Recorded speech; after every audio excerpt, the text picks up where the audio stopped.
विभिन्न विषयों पर उनका मार्गदर्शन मिला। मैंने मध्य प्रदेश में जो कोरोना की स्थिति है, कोविड की, उसकी जानकारी दी। मध्य प्रदेश में कोविड नियंत्रित है। 8, 10, 12 पॉजिटिव केस आते हैं, एक्टिव केस केवल 127 हैं।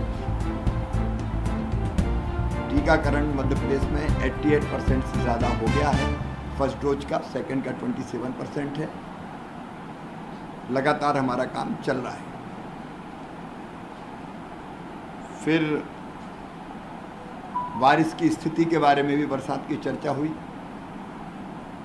कुछ इलाके ऐसे जहां अतिवृष्टि हुई, लेकिन नर्मदा जी के कैचमेंट एरिया में बारिश कम है, तो उसकी भी मैंने उनको जानकारी दी। इंदिरा सरोवर जैसे बांध हमारे अभी खाली हैं।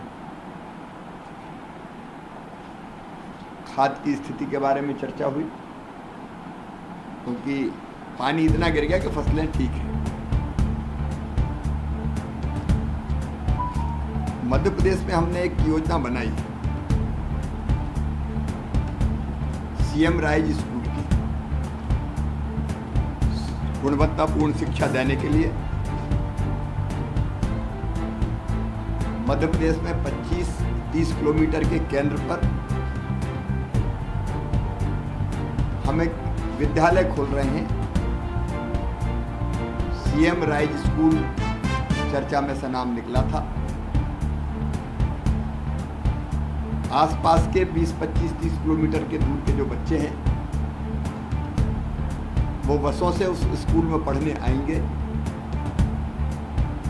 दिन भर वहाँ अध्ययन करेंगे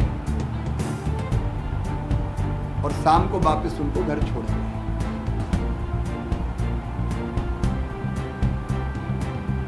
गुणवत्तापूर्ण शिक्षा के लिए शिक्षकों का चयन वर्तमान शिक्षकों में से ही किया जाएगा, इंटरव्यू लेकर।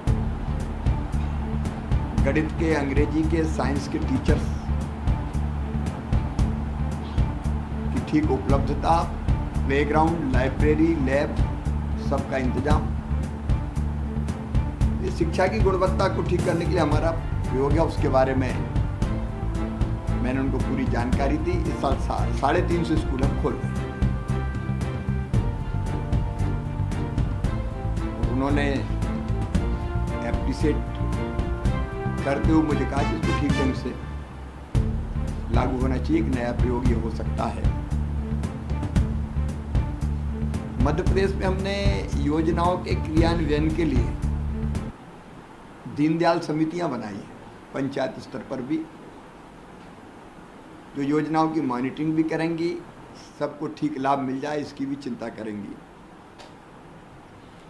उसकी जानकारी भी माननीय प्रधानमंत्री जी को दी। अभी केंद्रीय गृह मंत्री माननीय अमित शाह जी की उपस्थिति में जबलपुर में रघुनाथ शाह, शंकर शाह जी के बलिदान दिवस पर, जो अमर क्रांतिकारी हैं, हमने जनजातीय कल्याण के लिए एक योजना घोषित की। उसके बारे में मैंने विस्तार से माननीय प्रधानमंत्री जी को जानकारी दी। एक और विषय है जिस पर हमारी चर्चा हुई, जो सरप्लस प्रोडक्शन है कुछ फसलों का और कुछ की कमी है। हमको दाल चाहिए, हमको ऑयल सीड्स चाहिए, उस पर भी मध्य प्रदेश कैसे बेहतर काम कर सकता है। मध्य प्रदेश मॉडल बने कि जिन चीज़ों की ज़रूरत है उनको हम उत्पादित करें, क्योंकि हमको इंपोर्ट करना पड़ता है कई चीज़ें। और एक्सपोर्ट की संभावनाएं वाली चीज़ कैसी, जैसे मध्य प्रदेश के चिनौर चावल को अब जीआई टैग मिल गया। बासमती मध्य प्रदेश की पहचान है, लेकिन बाकी ज़्यादा उत्पादन वाले वैरायटीज के कारण ये पीछे चले गए।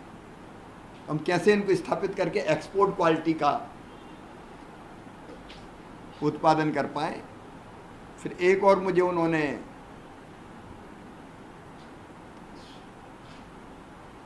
सुझाव दिया कि चंदन की खेती क्या मध्य प्रदेश में हो सकती है, इसको एक्सप्लोर करना चाहिए, क्योंकि हमको क्रॉप पैटर्न बदलना पड़ेगा। कुछ चीज़ें हमारे यहाँ इतनी है कि रखने की जगह नहीं है, और कुछ चीज़ें ऐसी है जो हमारे यहाँ होती नहीं है। तो किसानों को ज़्यादा लाभ प्राप्त हो, इसलिए क्रॉप पैटर्न बदला जा सकता है क्या, उस पर मध्य प्रदेश गंभीरता से काम करेगा। कई आइडियाज आए हैं, उस पर हम लोग वर्कआउट करेंगे।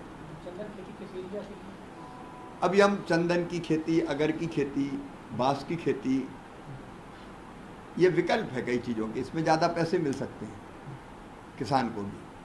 हमारे यहाँ देखिए कई इलाके ऐसे हैं, जैसे अमरकंटक है, पचमढ़ी है, यहाँ की जलवायु में कई तरह की लकड़ियाँ ठीक ढंग से हो सकती है जिनकी व्यावसायिक कीमत है। तो वैसे स्पॉट हम लोग तय करेंगे। फिर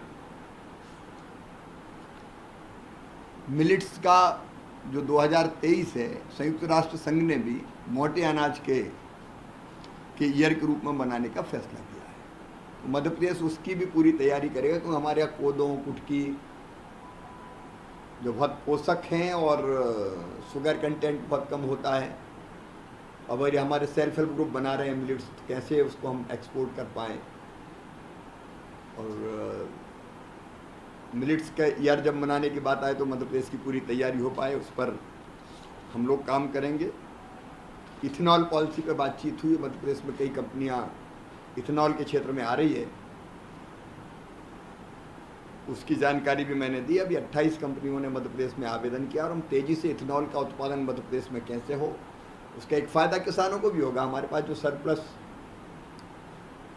उत्पादन है अनाज का, तो उसका भी उसमें उपयोग हो सकता है इथेनॉल बनाने में। एक मैंने आग्रह किया कि मध्य प्रदेश जैसे राज्य जहाँ वन भूमि बड़ी संख्या में है, 1/3 इलाका फॉरेस्ट लैंड है, लेकिन जब हम कोई निर्माण का, विकास का काम करते हैं और वन भूमि लेते हैं तो उससे दुगनी रेवेन्यू लैंड देनी पड़ती है। मैंने आग्रह किया कि रेवेन्यू लैंड के बजाय अगर बिगड़े वनों पे दुगने के बजाय तिगने वन लगाने की जवाबदारी दे दें, तो अभी डिग्रेडेड फॉरेस्ट में एक भी पेड़ नहीं है, तो उनमें वन लग जाएंगे, और हमारे पास रेवेन्यू लैंड उतनी मिलती नहीं है। कई कामों के लिए रेवेन्यू लैंड की ज़रूरत है, विकास के कामों के लिए। फिर हम सोलर की तरफ तेज़ी से जा रहे हैं, तो उसके लिए भी रेवेन्यू लैंड चाहिए। फिर जो आयुष्मान भारत योजना, उसके क्रियान्वयन पर भी चर्चा हुई, और डिजिटल जो हेल्थ मिशन की घोषणा प्रधानमंत्री जी ने की है, उसको मध्य प्रदेश आइडियली इम्प्लीमेंट करेगा। एक विषय और, मंत्रियों की कैपेसिटी बिल्डिंग, ओएसडी उनकी कैपेसिटी बिल्डिंग, स्टाफ की कैपेसिटी बिल्डिंग, ये काम लगातार चलते रहना चाहिए। हमने मध्य प्रदेश में भी फैसला किया है, जो कर्मयोगी मूवमेंट वो यहाँ चला रहे हैं, यहाँ भी स्किल डेवलप, यहाँ भी कैपेसिटी बिल्डिंग का काम चल रहा है, तो मध्य प्रदेश उसको भी वर्कआउट करेगा। सिकल सेल एनीमिया एक बीमारी ऐसी है जिसमें जो विशेषकर ट्राइबल भाई बहनों को ज़्यादा तंग करती है, उसके उपचार के बारे में भी कुछ प्रयोग हुए, उन पर बातचीत हुई। ऐसे मैं एक जनदर्शन का कार्यक्रम करता हूं, जिसमें फिजिकली जाता हूं और हितग्राहियों से पूछता हूं, सूची मेरे पास रहती तो मैं योजना का लाभ मिला कि नहीं मिला, मिला तो पैसे तो नहीं लगे, कोई गड़बड़ तो नहीं हुई, उसके बारे में भी हमारी चर्चा हुई। क्योंकि फिजिकल वेरिफिकेशन का कोई विकल्प नहीं है। हम कितना भी डिजिटल हो जाएं, डीबीटी हमने कर दी और डीबीटी करके खाते में पैसा दे दिया, और तो भी उसने 5-10 हज़ार मार दिए, तो लोग रास्ते निकालने की कोशिश करते हैं। गुड गवर्नेंस कैसे और बेहतर हो सकती है, उन पर बातचीत हुई। कॉल सेंटर भी एक ऐसा हो जो बेनिफिशरी से पूछते रहें कि कोई दिक्कत तो नहीं है। कई तरह के आइडियाज थे जिन पर बातचीत हुई है। एक वाउचर सिस्टम की बात, क्योंकि कई बार हम सोचते हैं कि कई चीज़ों में आदि, जैसे हमने तय किया साइकिल हम खरीदेंगे नहीं, पहले हम साइकिल के पैसे सीधे खाते में डाल देंगे, अब ये दिक्कत हुई कि साइकिल के पैसे खाते में डालने के बाद जो बच्चे पढ़ने जाते हैं, पता चला किसी पापा ने साइकिल खरीदी नहीं, पैसा और कहीं खर्चा कर दिया। तो जिस काम के लिए उपयोग होना चाहिए उसके लिए उपयोग हो रहा है कि नहीं हो रहा। तो वो वाउचर सिस्टम का मतलब है कि सीधे पैसे नहीं पहुंचेगा, वाउचर मिलेगा और वाउचर से साइकिल ही खरीदनी पड़ेगी आपको। तो ये डीबीटी के आगे का एक स्टेप है। तो ऐसे अनेकों उपायों पर प्रधानमंत्री जी ने मार्गदर्शन दिया और उस आधार पर हम कई तरह की योजनाएं बनाएंगे। मैंने उनको निमंत्रण भी दिया, क्योंकि स्वामित्व योजना के अंतर्गत हरदा जिला 100% सबको हमने अधिकार पत्र देने का फैसला किया है। तो उस कार्यक्रम के लिए भी मैंने उनको निमंत्रण दिया। मध्य प्रदेश का जो भोपाल का रेलवे स्टेशन है वो अत्याधुनिक है, बन के तैयार है। उसके उद्घाटन का, लोकार्पण का भी मैंने उनको निमंत्रण दिया। और जनजातीय गौरव दिवस के लिए जो 15 तारीख को हम मनाने वाले हैं, उसके लिए भी मैंने निमंत्रण दिया। उन्हें विचार करके वो फैसला करेंगे। तो मुझे काफ़ी कुछ मार्गदर्शन प्रधानमंत्री जी से मिला, उस आधार पर और कई नई चीज़ें करेंगे। बाकी योजनाओं के बारे में विस्तार से मैंने जानकारी दी। सर, ये 15 तारीख अभी 15 अक्टूबर 15 नवंबर ये जो आपने स्वागत वाला जो कार्यक्रम का वो भी उसी समय करेंगे? नहीं, ये तो अभी हमारा 6 अक्टूबर को तय है।